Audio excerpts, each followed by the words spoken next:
नमस्कार, आपके साथ मैं हूं सुमेरा खान और आप देख रहे हैं हिंदुस्तान मेरी जान विद सुमेरा खान।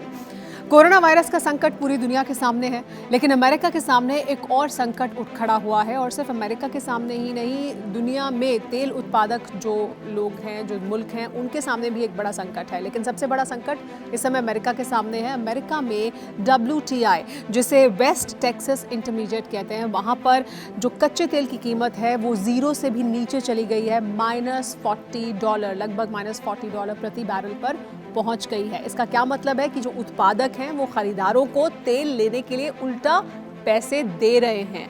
खरीदार पैसा नहीं दे रहा है तेल कंपनी को या तेल उत्पादकों को। तो यहाँ नौबत क्यों पहुंची है, ये हालात क्यों हुए हैं? क्योंकि दुनिया में कोरोना वायरस की वजह से तेल की मांग बहुत कम हो गया है, तेल की ज़रूरत बहुत कम हो गई है। क्योंकि कंपनियां बंद हैं, फैक्ट्रीज बंद हैं, सड़कों पे गाड़ियां नहीं चल रही हैं, तो जो तेल की मांग है वो कम हुई है कोरोना वायरस की वजह से, और वो उसका प्रभाव पड़ा है तेल की कीमतों पर। लेकिन इसके पहले भी जब कोरोना वायरस की वजह से पूरी दुनिया, लगभग 2/3 दुनिया, 2/3 ऑफ द वर्ल्ड लॉकडाउन में गया, उसके पहले भी तेल की कीमतें लगातार गिर रही थी। और अब कोरोना वायरस की वजह से जो लॉकडाउन हुआ, जिसमें 2/3 दुनिया इस समय लॉकडाउन के अंतर्गत है, तो इसका और ज़्यादा नेगेटिव असर हुआ और पूरी तरह से तेल की कीमतें गिर गई हैं।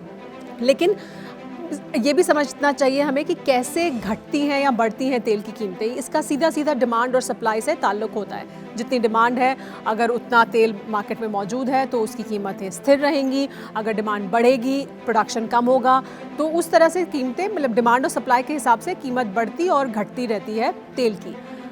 जो तेल उत्पादक देश हैं वो इसको नियंत्रित भी करने की कोशिश करते हैं। ओपेक, जिसको ख़ासतौर पर सऊदी अरब और उसके साथ जो तेल उत्पादक देश हैं वो मिलकर ज़्यादातर इसको डोमिनेट करते हैं, और उनके साथ OPEC+ यानी रशिया भी इसमें शामिल है।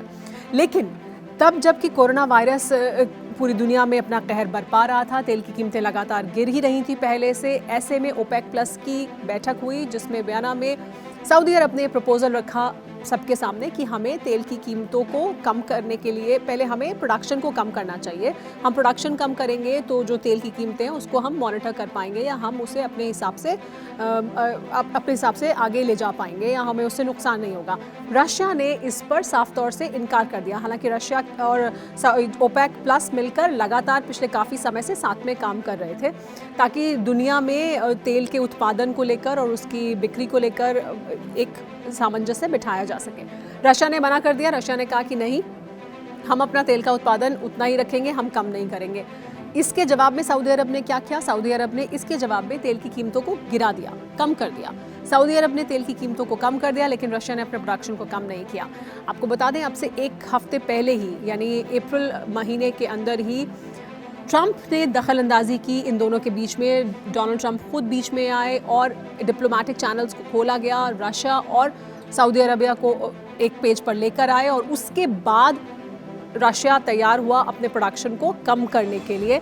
और ये कोशिशें इस वजह से की गई क्योंकि अब सबको दिखाई दे रहा है कि दुनिया में कच्चे तेल की जो कीमतें हैं वो गिर रही हैं लगातार, और उनकी ज़रूरत इस समय नहीं है। साथ ही जो फ्यूचर्स मार्केट है, और ये भी समझिए कि तेल फ्यूचर्स मार्केट में ट्रेड होता है, यानी भविष्य के हिसाब से ख़रीदते हैं और लोग बेचते हैं तेल को, और उस तरह से ये तेल की कीमतों को निर्धारित भी करते हैं। तो जो फ्यूचर्स मार्केट है, यानी आगे भी, अब मई में या सितंबर तक भी जो तेल को ख़रीदना या बेचना है, उसमें भी भारी गिरावट दर्ज की जा रही है। यानी कि मार्केट में ऐसी लोगों को उम्मीद नहीं दिखाई दे रही है कि तेल की कीमतें ऊपर आने वाली हैं।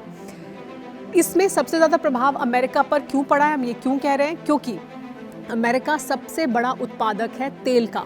अमेरिका के पास बड़े रिजर्व हैं ऑयल के, पहले से ही अमेरिका के पास बड़ा भंडार है तेल का, और अमेरिका उसको ख़रीदता भी है बड़ी तादाद में सऊदी अरब से।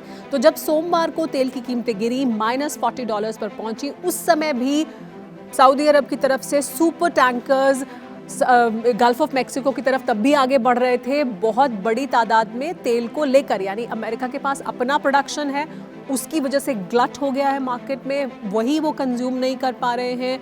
और दूसरी तरफ जो सऊदी अरब से उन्होंने तेल ख़रीदा था वो भी उनके पास आ रहा है, उसे भी उन्होंने स्टोर करना है। तो अब दुनिया के सामने बड़ी समस्या ये है कि वो तेल को स्टोर कहाँ करें। लेकिन दुनिया में ये सब चल रहा है कच्चे तेल के बाज़ार में, तो फिर उत्पादक तेल का उत्पादन बंद क्यों नहीं कर देते हैं?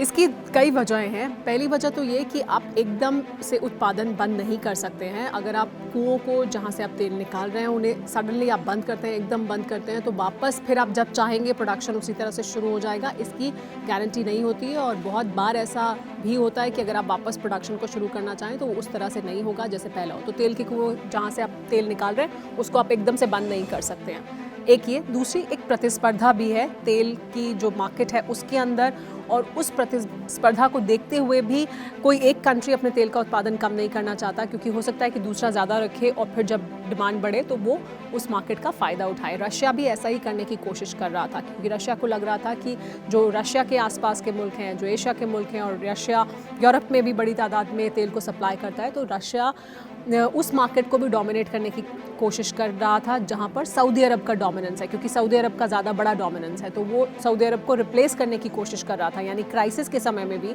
कोरोना वायरस के क्राइसिस के समय में भी रशिया अपने फ़ायदे के बारे में सोच रहा था कि कैसे इससे फ़ायदा उठाया जा सकता है। लेकिन अब डोनाल्ड ट्रंप के बीच में पड़ने के बाद सऊदी अरबिया और रशिया के बीच में एक समझौता हुआ है, जिसके बाद 60 लाख बैरल प्रतिदिन कम किया गया है प्रोडक्शन।